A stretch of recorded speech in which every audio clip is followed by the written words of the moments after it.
जिलापालଙ୍କ କାର୍ଯ୍ୟାଳୟ ସ୍ଥିତ ଡିଏମ୍ଏଫ୍ ସମ୍ମିଳନୀ କକ୍ଷରେ ଜିଲ୍ଲା ସ୍ୱାସ୍ଥ୍ୟ ସମିତି ଆନୁକୂଲ୍ୟରେ ସ୍ୱାସ୍ଥ୍ୟ ଓ ପରିବାର କଲ୍ୟାଣ ବିଭାଗର ଜିଲ୍ଲା ସ୍ତରୀୟ ସମୀକ୍ଷା ବୈଠକ ଅନୁଷ୍ଠିତ ହୋଇଯାଇଛି। ଜିଲ୍ଲାପାଳ ଶ୍ରୀ କୁଣାଲ ମତିରାମ ଚୌହାନଙ୍କ ଅଧ୍ୟକ୍ଷତାରେ ଅନୁଷ୍ଠିତ ଏହି ବୈଠକରେ ମୁଖ୍ୟତଃ ମାତୃ ଓ ଶିଶୁ ସ୍ୱାସ୍ଥ୍ୟ ସେବା ଏବଂ ବିଭିନ୍ନ ବିଭାଗ ମଧ୍ୟରେ ସମନ୍ୱୟ ରକ୍ଷା କରି କାର୍ଯ୍ୟ କରିବା ଉପରେ ଆଲୋଚନା କରାଯାଇଥିଲା। ଏହି ସମୀକ୍ଷା ବୈଠକରେ ଜିଲ୍ଲା ମୁଖ୍ୟ ଚିକିତ୍ସା ଅଧିକାରୀ ଶ୍ରୀ ମହେଶ ମୋହନ ପଣ୍ଡା, जिला समाज मंगल अधिकारी जयंती गर्तिया एवं स्वास्थ्य विभाग अन्यान्य पदाधिकारी माने उपस्थित थिले। स्वास्थ्य विभाग एवं महिला और शिशु विकास विभाग मिलित समन्वय जिले में चलता मातृ और शिशु मंगल कार्यक्रम अग्रगति संपर्क में जिलापाल समीक्षा करथिले।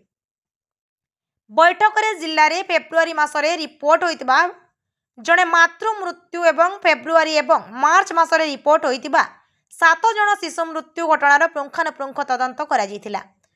गत वर्ष तुलन में मातृ मृत्यु हार में ह्रास परिलक्षित होइतिबा बेले शिशु मृत्यु हार समान रही, जहाकु ने जिलापाल तृणमूल स्तर में कार्य को अधिक जोरदार करने को परामर्श देथिले।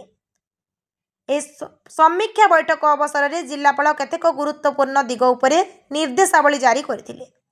से समस्त विपदपूर्ण गर्भवती महिला मानकर एक सठिक तालिका प्रस्तुत करी सेमानंको नियमित ट्रैकिंग करने सह समस्त गर्भवती महिला एवं विपदपूर्ण अंचल रहुतिबा व्यक्तिंक पई बाध्यतामूलक जक्ष्मा परीक्षा करने को परामर्श देथिले।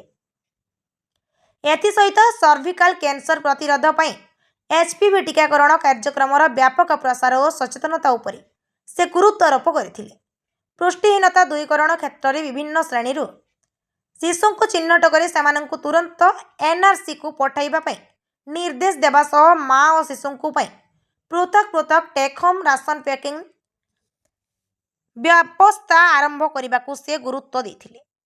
जिल्लार मातृ और शिशु मृत्यु हार संपूर्ण कमाइबा पई समस्त विभाग मध्य उत्तम समन्वय रक्षा करने को जिलापाल गुरुत्वारोप करथिले। झारसुगुड़ारू घनश्याम पढ़ियारी रिपोर्ट ओडिया भास्कर।